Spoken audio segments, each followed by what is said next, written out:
उपमुख्यमंत्री राष्ट्रवादी काँग्रेस पक्षाचे राष्ट्रीय अध्यक्ष अजित पवार यांचं 28 तारखेला विमान अपघातामध्ये दुःखद निधन झालं. एक अतिशय सच्च्या कार्यकर्त्याला आणि राष्ट्रवादी काँग्रेसला फार मोठी हानी या निमित्ताने झालेली आहे. रोखठोक बोलणारा आणि या राज्याच्या विकासासाठी सातत्याने ज्यांनी प्रयत्न केले, जे पोटात येणार तेच तोंडात येणार असा एक सच्चा नेता आपल्यातून अकाली निघून गेला आणि गेले 4-5 दिवस संपूर्ण महाराष्ट्र राज्य हे शून्य होऊन बसलं. मी आपल्या सर्वांना विनंती करेन की आपण प्रार्थना करूया की त्यांच्या मृतात्म्यास परमेश्वराने शांती द्यावी. 3-4 दिवसापूर्वी आमच्या सर्वांच्या विनंतीला मान देऊन त्यांच्या धर्मपत्नी श्रीमती सुनीता पवार वहिनी यांनी आपल्या पती निधनाचं दुःख बाजूला ठेवून या राज्याच्या उपमुख्यमंत्री पदाची जबाबदारी स्वीकारली. आता आपण सर्वजण प्रार्थना करूया की येणाऱ्या काळामध्ये सुनीता पवार वहिनी आपल्या सर्वांचा सांभाळ करतील. व्हिडिओ कॉल करायचा आहे.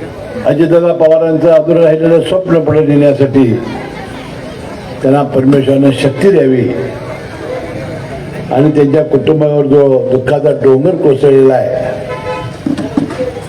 त्यालाही सावरण्याची शक्ती आणि हिंमत या कुटुंबियांना द्यावी अशा प्रकारची प्रार्थना मी परमेश्वराजवळ करतो. आज जिल्हा परिषदेच्या निवडणुकीचा प्रचाराचा शेवटचा दिवस आहे आणि कुंभोज जिल्हा परिषदच्या या दोन्ही उमेदवारांच्या प्रचारासाठी मी आपल्या आज कुंभोज गावामध्ये आलेलो आहे. कुंभोज गावाची ख्याती या राज्यामध्ये ज्यांनी शिक्षणाचं काम केलं आणि फार मोठं काम करत असताना समाजातील छोट्यातल्या छोट्या माणसाला शिक्षण मिळालं पाहिजे यासाठी आयुष्यभर ज्यांनी संघर्ष केला त्या कर्मवीर भाऊराव पाटलांचं हे गाव आहे. ते म्हणायचे, माझ्या दाढीला जेवढे केस आहेत तेवढ्या शिक्षण संस्था मी उभा करेन. असं म्हणून शिक्षण संस्थेची स्थापना करून बहुजन समाजाला शिक्षणाची दारी खुली करून देणाऱ्या कर्मवीर भाऊराव पाटलांच्या जन्मभूमीत आज मला येण्याची संधी मिळाली आणि आज या ठिकाणी सभा होती याचा मला आनंद आहे. मी अण्णांच्या स्मृतीला आणि विचारांना मी अभिवादन करतो आणि या निवडणुकीच्या निमित्ताने 10 वर्षांनी पंचायत समिती आणि जिल्हा परिषदेच्या निवडणुका होत आहेत आणि चांगली संधी आता मतदानाला आलेली आहे.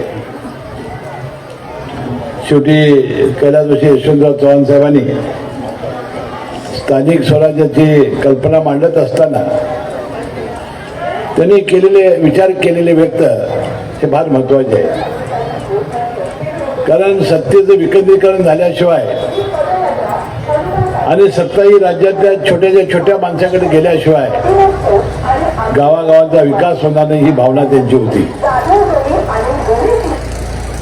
त्या सत्तेचं विकेंद्रीकरण करण्यासाठी जिल्हा परिषद पंचायत समित्या स्थापन झाल्या आणि प्रामुख्यानं जी जबाबदारी या सगळ्या सदस्यांना येणार आहे ते आपल्या गावागावातील स्वच्छता, आरोग्य, प्राथमिक शिक्षण दर्जेदार करणं, डिजिटलायझेशन करणं,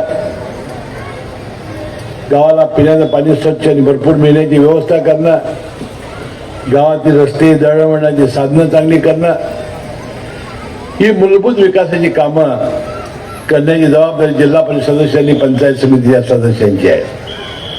मी कुंभोज मतदारसंघातल्या सगळ्या मतदारांना मी शब्द आणि वचन देतो, तुम्ही सभागृह ऐश्वर्या अजय पाटलांना आणि संभाजीराव पाटील लाटोडचे पंचायत समिती सदस्य यांना आपण प्रचंड मताने निवडून द्या.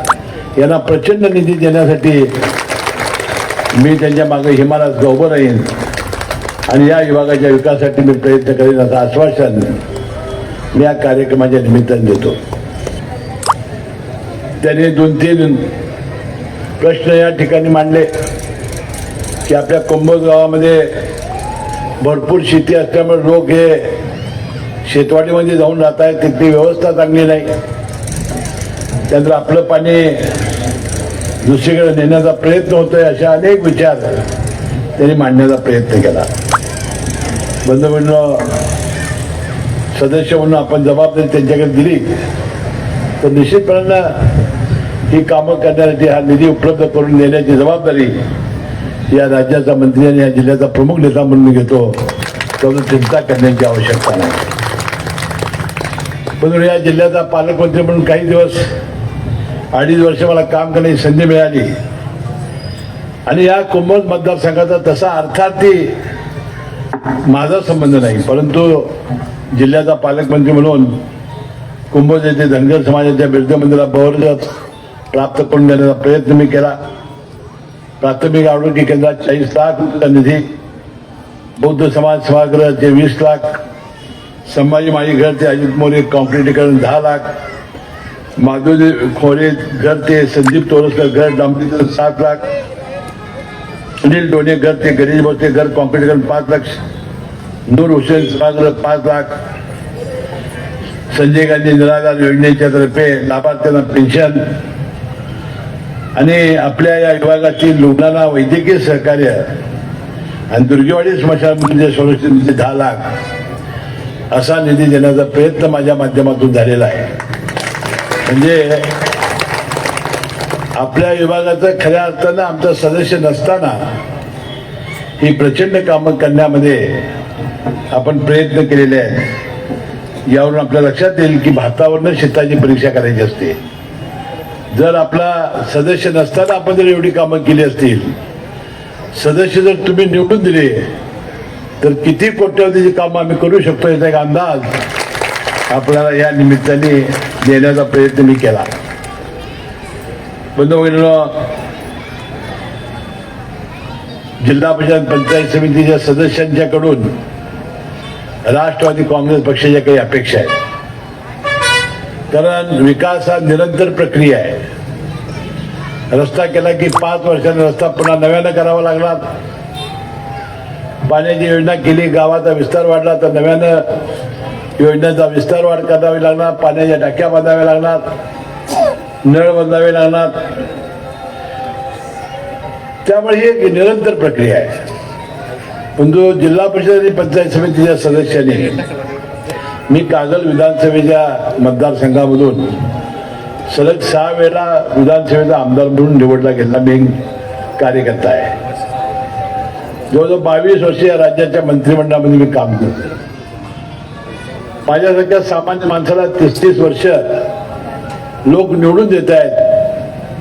ह्याचं खरी गुपित काय आहे तर लोकांशी असलेला संपर्क आणि लोकप्रतिनिधीनं जनतेशी मिसळणं, त्याच्या सुखदुःखात जाणं, त्याच्या समस्या आपल्या समस्या मांडणं, त्याचं जे संकट असेल ते आपलं संकट, त्याला ठेच लागली की आपल्याला कळेल अशा प्रकारचं काम करणारा लोकप्रतिनिधी असेल तर बंधूंनो तो जनमानसाच्या हृदय सिंहासनावर आरूढ होतो. नेमकी हीच गोष्ट ऐश्वर्या पाटील आणि संभाजीराव पवारनी करण्याची आवश्यकता आहे. 1999 साली मी या राज्याच्या मंत्रिमंडळात पहिल्यांदा मंत्री झालो आणि विशेष सहाय्य खातं माझ्याकडे आलं. अनेक खाती आली, काही मी खात्याचा उल्लेख करून मला अजून 4-5 सभा आहेत आणि 10 वाजेपर्यंत आपल्याला हे संपवायचं आहे. त्यामध्ये संजय गांधी निराधार योजना हे खातं त्यामध्ये होतं. मी कागल तालुका पंचायत समितीचा सभापती म्हणून मी माझ्या मतदारसंघामध्ये माहिती घेतली होती की या योजना गरीब लोकांच्या मध्ये का पोहोचत नाहीत. त्यामध्ये अनेक त्रुटी होत्या. या मंत्रिपदाची माझ्यावर जबाबदारी, त्रुटी दूर करण्याचा मी प्रयत्न केला. विधवा भगिनीला नवरा मिळालं तर सर्टिफिकेट आणलं तर त्याला पेन्शन कायदा राज्यामध्ये आला. जी प्रत्येक त्या भगिनी आहे नवऱ्यानं सोडलेली, पहिल्या योजनेमध्ये सोडचिठ्ठी कोर्टात आणायची होती, तो कायदा मी बदलला. गावातला कोणी प्रमुख माणूस, सरपंच, पोलीस पाटील, तलाठी, ग्रामसेवकने लिहून दिलं की अमुक अमुक भगिनी हे प्रत्येक त्या नवऱ्यानं सोडलेली आहे, तिला पेन्शन देणार नवीन जी आर आपण काढण्यामध्ये आपला देश आलं. 65 वर्षाच्या वरची म्हातारी माणसं, त्यांना मुलं बघत नाहीत, सुना पोटाला घालत नाहीत, औषधाला पैसे मिळत नाहीत. हे दुःख त्यांचं डोंगरा एवढं होतं. आपलं महाराष्ट्र राज्य हे पहिलं राज्य या देशातलं आहे की ज्याने 65 वर्षाच्या वरच्या आईला आणि वडिलाला एकत्रित देणारी पेन्शन योजना राज्यामध्ये आणली. त्याचं नाव श्रावणबाळ ठेवलं आणि माझं नाव राज्यभर श्रावणबाळ पडलं. नंतर भारत देश असा एक देश आहे की जगातल्या 80 कोटी जनतेला भारतातल्या मोफत तांदूळ आणि गहू देणारा देश आहे. 10 वर्ष आम्ही देतोय आणि पुढेही आम्ही देणार आहोत. महिला बचत गटाच्या निमित्ताने आम्ही योजना आणलेली आहे. लखपती दिदी नावाची योजना या निमित्ताने या देशात आणलेली आहे. असे अनेक चांगले निर्णय महिलांच्यासाठी आम्ही घेतलेले आहेत. आम्ही काय उपकार केलेले नाहीत.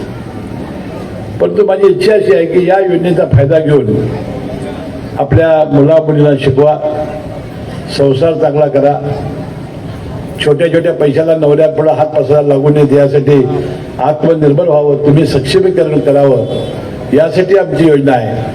तर एक जाता लक्षात ठेवा, मुलांना डॉक्टर करा, इंजिनियर करा, IAS IPS काय करायचे करा.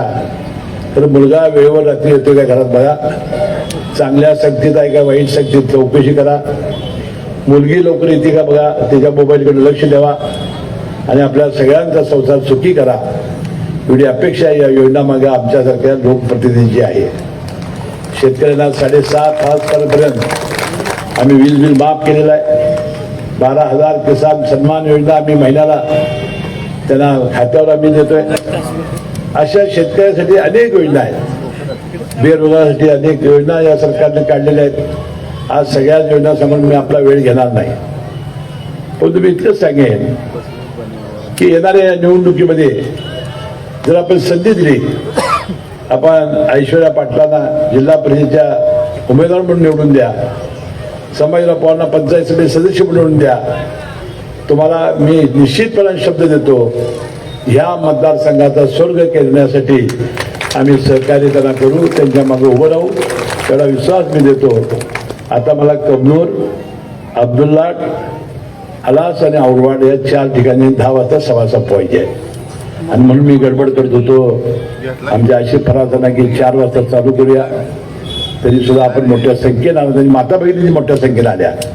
त्यामुळे मला या योजना समजावून सांगण्यामध्ये मला फार मोठा आनंद झाला. पुन्हा आपण आज शेवटचा दिवस आहे, परंतु वेळ आपल्या गैरसोयीची, तरी सुद्धा आपण सर्वजण आलात आणि ही सभा शांतपणे आपण ऐकून घेतली, याबद्दल मनपूर्वक मी आभार मानतो. आणि जाता जाता मी तुम्हाला शपथ देतो, खऱ्या अर्थानं ऐश्वर्या पाटील आणि संभाजी पवारांना निवडून आणणं म्हणजे आमचे राज्याचे नेते अजित पवार यांना खऱ्या अर्थानं श्रद्धांजली वाहण्यासारखं आहे. ते एक मत अजित पवारांच्यासाठी आपण देऊया आणि यांना प्रचंड मतांनी निवडून आणण्याची विनंती करतो.